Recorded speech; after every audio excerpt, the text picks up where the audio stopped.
Hello and welcome to the 10 biggest swerves in WWE history. The definition of a swerve is an abrupt change of direction. So let's hit 1000 likes, big like goal, why the hell not? And let's get right onto the list. Number 10, Jack Swagger actually won the World Heavyweight Championship. At WrestleMania 26, there was a Money in the Bank ladder match with 10 men, 9 of which who had never won a world title before, so it was a big opportunity for lots of them. Most people were expecting someone like Christian or Kane, to win the match, but Jack Swagger ended up winning the match. But surely he's not going to cash in and win it, right? He cashed in and won 5 days later on SmackDown by defeating Chris Jericho. Okay, surely he'll just lose the title at the next pay-per-view. He held it for 3 months. Oh. Okay, I'll stop now. Number 9, Vince McMahon declares Eric Bischoff the new Raw General Manager. Vince McMahon and Eric Bischoff were rivals in the Monday Night War for years and years. And not even kayfabe rivals, they hated each other, they were at war, damn it! So when WCW was bought by the WWE and Eric Bischoff signed with the WWE, we were all expecting Bischoff to be embarrassed and buried. But no, he was made the new kayfabe Raw GM by Vince McMahon himself. What? Number 8, Rikishi runs over Steve Austin. After Owen Hart absolutely destroyed Stone Cold Steve Austin's neck, I'm not showing the video because it kills me every time I watch it. I can't watch it. Of course, since his neck was broken, he was needed to be written off TV.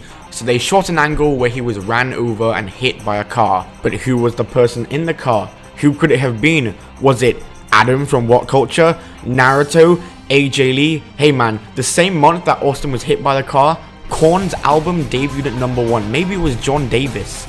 But nope, it was Rikishi. You know, the guy from Too Cool that shakes his ass and puts his ass in people's faces. The guy who hadn't even made his WWE debut yet. He was the one who hit Steve Austin with a car. Okay, number 7, Hogan is the 3rd member of the NWO. Scott Hall and Kevin Nash. 2 great heels, 2 outsiders now in WCW, hyped up the 3rd member of their new stable, the New World Order, aka the NWO, brother. And who was the 3rd member? Was it Adam from What Culture, Naruto, AJ Lee, John Davis from Korn? It was only the man who was arguably the biggest babyface in wrestling history, Hulk Hogan, and nobody expected it. Number 6, David Arquette wins the WCW World Heavyweight Championship. Okay, let's make this quick. WCW was dying. They needed a new guy to carry the company and hold the World Heavyweight Championship. So they chose, of course, the first option, David Arquette. Obviously, when your company is dying, you need a celebrity who can't wrestle to hold your championship. And the worst part is, he won the title in a tag team match. Not even a singles match. Number 5, Vince McMahon dies. Yeah, this happened. Let's sum this up. Vince McMahon walked into his limo. It exploded. But who killed him? Was it Adam from... Okay, I'm not going to do this time. But who actually killed him? Nobody. Nobody killed him. He just walked in and it exploded. Nothing else to it.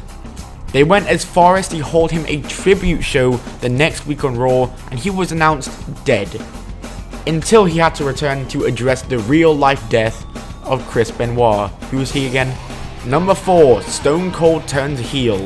WrestleMania 17 is one of the best pay-per-views in wrestling history, and that's not an opinion, that's a fact. Everything from top to bottom of the card was amazing, and the main event, only the 2 biggest stars at the time facing off, The Rock versus Stone Cold Steve Austin. The match was great, the show was great, all up until the ending of the whole thing, when Stone Cold turned heel and aligned himself with Vince McMahon, the person he had feuded with for years and years prior. Number 3, Hornswoggle Is Vince's illegitimate son. Oh my god. Remember how Vince was supposed to die and it kind of all fell apart? The whole idea was that Vince was meant to have an illegitimate son and that it was meant to be Mr. Kennedy. He was meant to get a major push, but then he got suspended. And so Hornswoggle, second best option, was revealed. as his illegitimate son. Hornswoggle! Hornswoggle! Number 2, Vince McMahon is the higher power. The higher power storyline was dumb. There was a war between the Ministry of Darkness and the corporation, and Vince McMahon was trying to find out who the higher power of the Ministry of Darkness was. And who was it, you ask? It was Vince McMahon. It was Vince McMahon all along. He had his daughter kidnapped, he had his family ripped apart, all just to piss off Stone Cold Steve Austin. That's dedication right there, Vince. I gotta give it to you there. And number 1, the streak is over. The Undertaker had won at 21 WrestleMania straight without losing, and it didn't look like he was gonna lose anytime soon. But WrestleMania 30 comes around, and 3 F5s later and 1 concussion later, the streak was over. Our childhood was over. Our life was over. Everything we knew flashed before our eyes. Like previously stated, Undertaker had suffered a concussion early in the match, so seeing him lying in the ring by himself as a broken man turned this big swerve into a sad swerve. Thanks for watching, guys. If you did enjoy, then smack that like button. Let's hit 1,000 likes. Follow me on Twitter, check out my other channels, and of course, buy a t-shirt. Goodbye and keep on rolling.